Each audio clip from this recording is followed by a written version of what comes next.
تمہارے 4-5 سال کے بچے گانے گا رہے ہیں، تمہارے 4-5 سال کے بچے فلمی اداکار اور سیریل کے اداکاروں کی ایکٹنگ کر رہے ہیں۔ رب کو کیا منہ دکھاؤ گے؟ حضور کی محنتوں کے بارے میں پوچھا جائے گا تو تم کیا جواب دو گے اللہ کی بارگاہ میں؟ دین نکل چکا ہے گھروں سے، ہمارے گھر مغربی تہذیب کے اڈے بن گئے، ہمارے گھر سنیما ہال بن گئے، ہمارے گھر ناچ گانوں کے اڈے بن گئے، ہمارے گھروں کے اندر کھلے طور پہ اللہ رسول کی نافرمانی ہو رہی ہے۔ ہماری بیٹیوں کے پتلے پتلے دوپٹے اور وہ بھی گلوں میں لٹکے ہوئے۔ سوچو تو صحیح، میرے رسول علیہ السلام نے فرمایا، ابو داؤد شریف کی حدیث کا مفہوم ہے، میرے کریم آقا فرماتے ہیں کہ میری امت پر ایک وقت ایسا آئے گا جب میری امت میں شراب اور زنا عام ہو جائے گا، تو اس وقت میری امت میں چہرے بدل دیے جائیں گے، چہرے مسخ کر دیے جائیں گے، چہرے سور اور بندر کی طرح کر دیے جائیں گے، لوگوں کو زمین میں دھسایا جائے گا۔ ایک اور روایت میں ہے، عذاب ان پر ایسے آئے گا جیسے کالی گھٹائیں چھانے کے بعد زوردار بارش گرتی ہے، ایسے ان پہ عذاب ٹوٹ پڑے گا۔ عذاب پر شکوے ہے، اپنے عمل پر نہیں۔ اعمال تو دیکھو، اعمال تو دیکھو، ہمارے اعمال کیا ہے؟ بعض لوگ ایسے ہیں جنہوں نے داڑیوں کی تراش و خراش پہ بہت توجہ دی، ٹوپیوں کی خوبصورتی پر، اندر کیا ہے؟ ایک طبقہ وہ ہے جو نہ دیندار ہے، کچھ نہیں ہے وہ، ایک وہ ہے جو اوپر سے دیندار ہے، اندر کچھ نہیں ہے الا ماشاءاللہ۔ ننھے سے 4-5 سال کے بچے نے کہا، ماں میرے ہوتے ہوئے تجھے رونے کی ضرورت کیا ہے؟ چلو مجھے لے جاؤ حضور کی بارگاہ میں پیش کر دو۔ ماں کو کچھ اطمینان ہوا، ہائے میرا بچے نے میری تسلی دی، مجھے تسلی دی، اور پھر انتظار کرنے لگی۔ بچے کی انگلی پکڑی اور پکڑ کر کے سیدھا مسجد نبوی کی طرف۔ اتنا آسان نہیں ہے نا 5 سال کے بچے کو ذبح کرنے کے لیے کہیں پہنچانا۔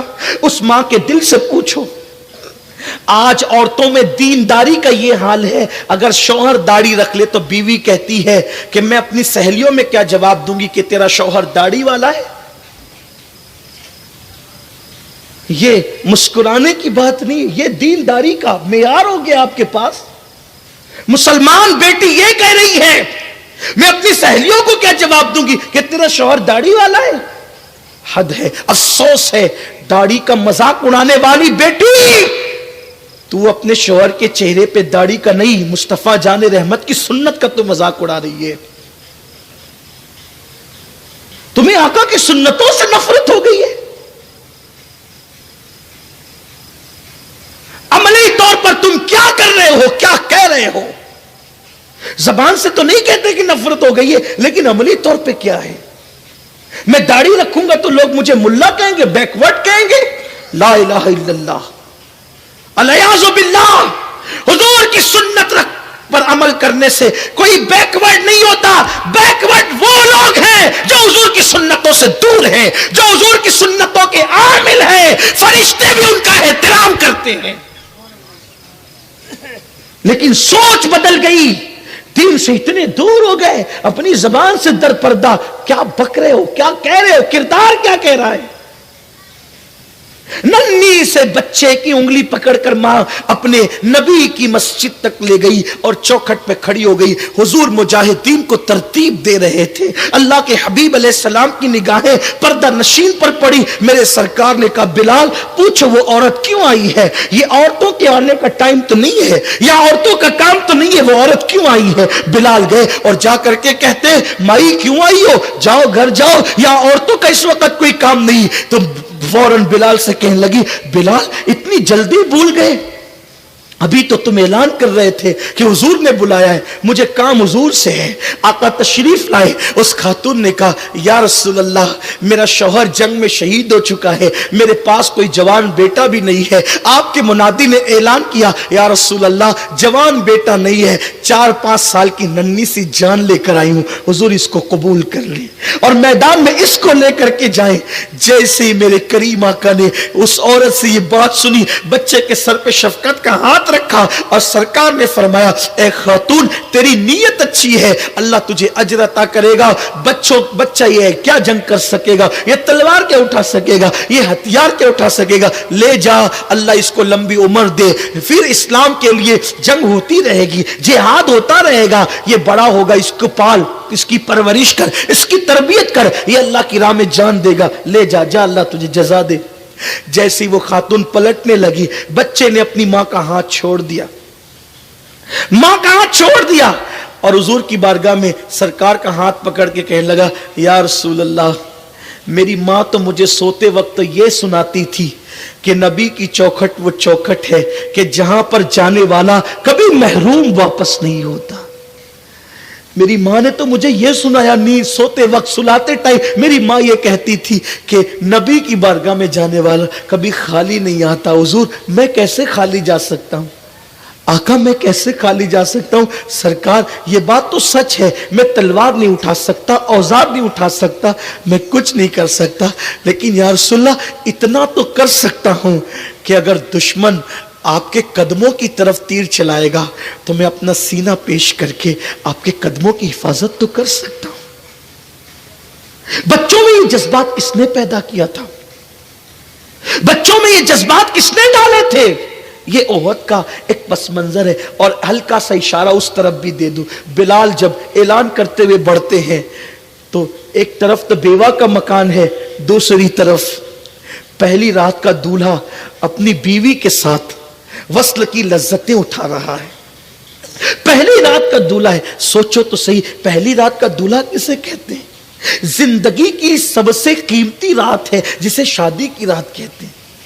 برسوں کے ہجر کی تکلیفیں اس رات وصل کی لذتوں میں تبدیل ہو جاتی ہیں. دل کے آنگن میں ملاقاتوں کے پھول کھلتے ہیں, سانسوں کا سانسوں سے تبادلہ ہوتا ہے.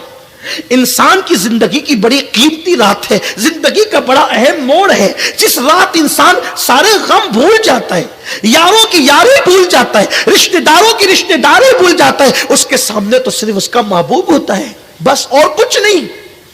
وہ رات کے لیے وہ دعا کرتا ہے کہ کاش آج کی رات کبھی ختم نہ ہو. لیکن وارے عشق رسول کے متوالو تمہاری عظمتوں پر سلام, جب بلال اعلان کرتے گزرے تو پہلی رات کا دولہا جن کا نام حضرت حنظلہ ہے وہ اپنی بیوی کو شرف بخش رہے تھے, فوراً الگ ہو گئے, فوراً الگ ہو گئے. اپنے الفاظ کے جامع میں اس حجرے کی منظر کشی میں یوں کر سکتا ہوں, جب فوراً الگ ہوئے اور اپنے بدن پر کپڑے ڈال کر کے تلوار کمر میں باندھنے لگے تو پیچھے سے پہلی رات کی بیوی نے کہا میرے سرتاج, بچپن کی سہیلیاں تیرے لیے چھوڑ دی, بابل کا گھر تیرے لیے چھوڑ دیا, سب کچھ تیرے لیے چھوڑ دیا, آج کی رات جانے کی رات تو نہیں ہے, آج کی رات تو وصل کی لذتیں اٹھانے کی رات ہے, کہاں جا رہے ہو؟ تو گویا کہ اس پہلی رات کے دولہے نے کہا ہوگا کہ میرے عشق کی راہ میں دیوار نہ بن, ہم وہ لوگ ہیں راہ عشق میں جو دیوار بنتا ہے اس دیوار کو توڑ دیا کرتے ہیں. اس خاتون نے کہا تھا کہ آپ کہاں جا رہے ہیں, کیا مجھ سے بڑا بھی کوئی محبوب ہے جس کے پاس آپ جا رہے ہیں؟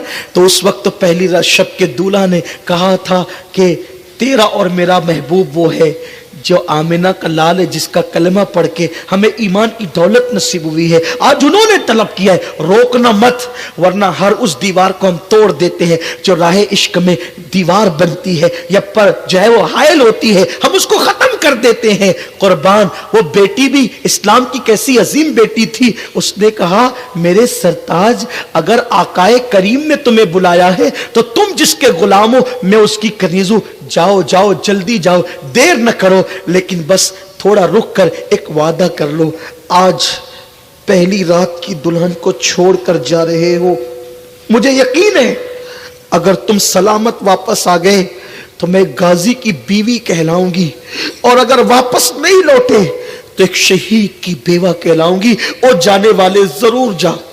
میری بہاروں کو خزاں بنانے والے، میری بہاروں پر، زندگی کی بہاروں پر خزائیں مجھے یہ تو گوارا ہے، لیکن محمد عربی کے دین پر خزائیں مجھے یہ گوارا نہیں ہے۔ جاؤ جاؤ جلدی جاؤ، لیکن بس ایک چھوٹا سا وعدہ کر لو میرا ہاتھ میں لے کر کے کہ آج جیسے اکیلے اکیلے جا رہے ہو، اگر شہید ہو گئے تو اکیلے جنت میں مت چلے جانا، میرا ہاتھ پکڑ کر مجھے بھی ساتھ لے جانا، جلدی کرو، دیر نہ کرو۔ اور پھر حضرت حنظلہ غسل کیے بغیر بارگاہ رسالت میں حاضر ہو گئے۔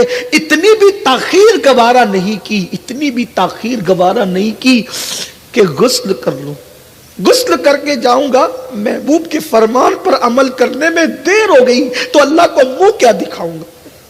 یہ تھے عشاق جو نرم نرم گدوں پہ فجر کی نمازیں دھڑلے سے ترک کرتے ہیں، انہیں عاشق رسول کہلانے کا کیا حق ہے؟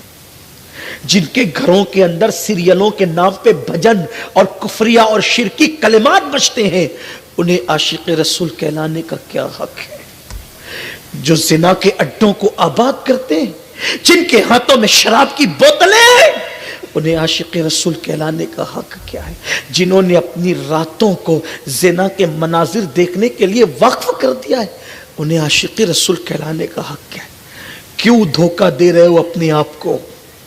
میں یہ نہیں کہتا کہ آپ عاشق رسول نہیں، واللہ کبھی نہیں کہتا، عاشق ہو لیکن شاید عشق کا طریقہ بھول گئے ہو، دل کے نیا کھانے میں وہ چنگاری کہیں دب گئی ہے، اس کو پھر شعلہ جوال بنانے کی ضرورت ہے۔ اس کے لیے ایسی محفل انعقاد پذیر کی جاتی ہے تاکہ کسی کو تو احساس ہو جائے۔ اور پھر کیا ہوا؟ جب آقا اپنے صحابہ کو ساتھ لے گئے میدان احد کے اندر، پھر آ جائیے اسی بارگاہ میں، اور اپنی گفتگو کو میں سمیٹنے لگا ہوں، گفتگو کو اختصار سے کرنے لگا ہوں، اللہ اکبر۔ پھر آ جائے اسی میدان احد کے اندر، احد میں کیا ہوا؟ ہاں مسلمانوں، تمہارے نبی کو گھوڑے سے زمین پہ ڈال دیا گیا۔ یہ ہمت تو نہیں کرتا کہنے کی کہ نبی کو گھوڑے سے گرا دیا گیا، نہیں، جو کائنات کو سنبھالنے والا ہے اسے گھوڑے